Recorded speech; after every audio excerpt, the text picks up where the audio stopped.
All right, so I'm going to go through a quick explainer of how to run functions in MATLAB. So here I have a pretty simple function. It's a function that outputs a variable c. It's called Pythagorean theorem, or Pythag theorem. I just shortened the name. The inputs are a and b, and just like you would expect, I take that a and b, I square both of them, add them together, and then take the square root of that sum in order to output my c. And so when I run this this function, I'm going to call this name, give it two values for a and b, and it should output a c for me. So for example, if I was just in the command window, I can say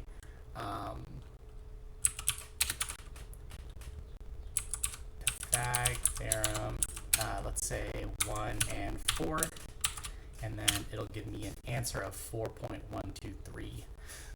And then I could store that in variable. Right now it's just giving me a random variable answer. But if I wanted to say, like, if I was writing a script and use this for other things, it'd be helpful to give it a variable. So I could name it like capital C Pythag theorem 1, 2, 2, and 5. And now we have a new variable c, which is 5.3852. And then you can see in the workspace that variable gets saved over here.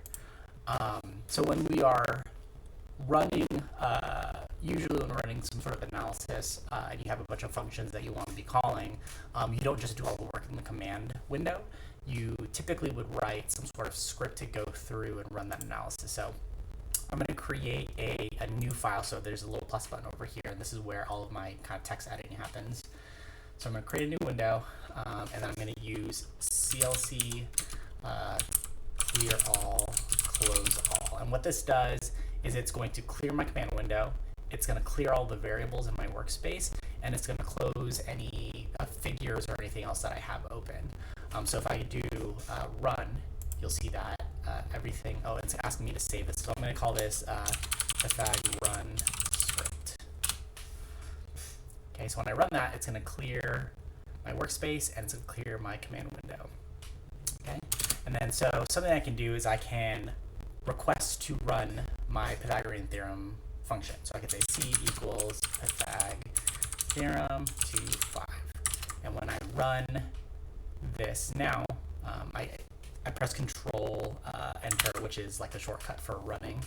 Now I create a variable c that is the value of the Pythagorean theorem, putting 2 and 5 as a and b. You can see that it outputs in the command window because I did not put a semicolon here. So semicolon will suppress the output. So if I rerun it again, it'll still calculate my C, but it won't show up at the command window, which will help for like processing time if you're running hundreds of lines of something. Having all of everything output to the command window is not great. So you usually suppress everything with a semicolon. But let's say I wanted to do like a sweep of values of Pythagorean theorem. Let's say I wanted to, if I knew A was 2, but I wanted B to be values from 1 to 5, I could say B equals, and then I could create just an array that's 1, 2, 3, 4, 5, and that's easy enough. So if I'm not going to suppress B, and when I run this, it's just going to create those variables. A is going to be 2, and B is going to be this array. So this is a really simple way to do an array. However, if you wanted to say find some more discrete values in between, so Pythagorean theorem is going to pretty much give a pretty straightforward value set of C. But let's say that you had a more interesting function and you wanted to get a little bit higher detail between what's going on with 1 and 5. I can use something called the linspace, and I say 1, 5. And what this is going to do is it's going to automatically generate 100 values evenly spaced between 1 and 5. So you can see here, these are all the values that it's going to be holding as its b value, right? And I can't input this right into my Pythagorean theorem because it's expecting a single value for A and a single value for B.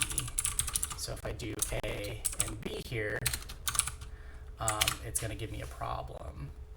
So it's looking for an individual value, but I'm feeding it an array which has 100 values. So in order to not do that, what I'm going to do is I'm going to put this in a for loop, and I'm going to have a counter I go from 1 to the length of, or I'm going to do the size of, length is better, size of B. So if I look up what that length of B is doing, length B, it's going to count how many items are in B. And so what this is saying is I want I to go through 1, and this colon is kind of like an indicator for MATLAB to do some sort of like counting or like create an array of some sort. So it's going to go from 1 to 100. So this is essentially going to create a loop that increments I from 1 to 100 and operate anything that's inside of this loop. So I'm going to put an end there, so that's going to be kind of the finishing point of my loop.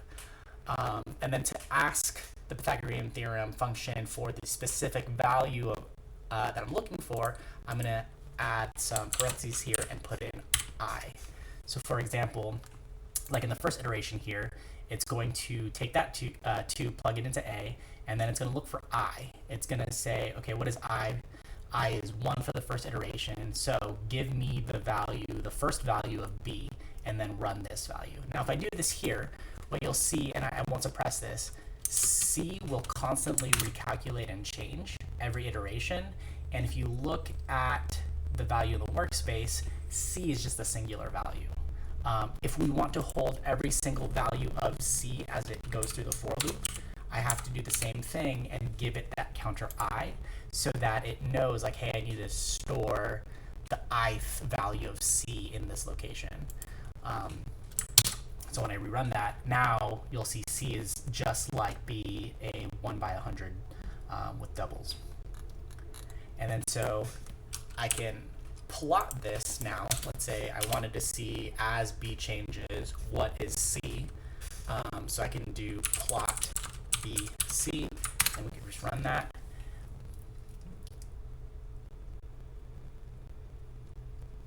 And this figure 1 pops up, and you can see the plot. And just to give it a little more clarity, I can add some axes titles. X label gives you the X axis title, and you'll need some single parentheses there, and I'll say values of B, because that's what I have as my first input to plot, so that's going to be my X axis. Y label is going to be values of C, and then I can rerun this, and it'll redo that figure with my new axes labels. Okay, and I can actually go and change some of the properties. Let's say I want this line to be a little bit thicker, right? I can add a option to do line width in single quotes, and I can say, okay, instead of its standard value, I want it to be a default thickness of, or I want it to be a thickness of 2, which the default is 0.5. And so when I run it again, it should give me a thicker line. And let's say I don't want, a blue line, I want a red line. I can add another option and give it a parentheses R, or not parentheses, quote R. Let's see, let's see why that's unhappy. Let's do R on this side. Okay, it might have not liked the location which I am putting in my options. Usually, and it looks like you're supposed to put your color and line style options at the front end of your kind of options list. And I can change this from a line to like a dash line. If I give it a couple hyphens there, it'll change it to a dash line. If I give it an O, it'll give it a bunch of circles for your plot. So there's a bunch of, if you look at the plot function in the help file, you can look at different line options and you can create a various array of types, which will help when you have a bunch of different lines on the same plot. And another thing to add is a lot of times it's kind of hard to see where values lie on your plot when you're just kind of eyeballing it. So you can add a grid. So you start grid on and then run that. And now it'll show up a grid with all of your axes values. So that can help you kind of look at and see where values are hitting on your plot. Okay, hope that helps.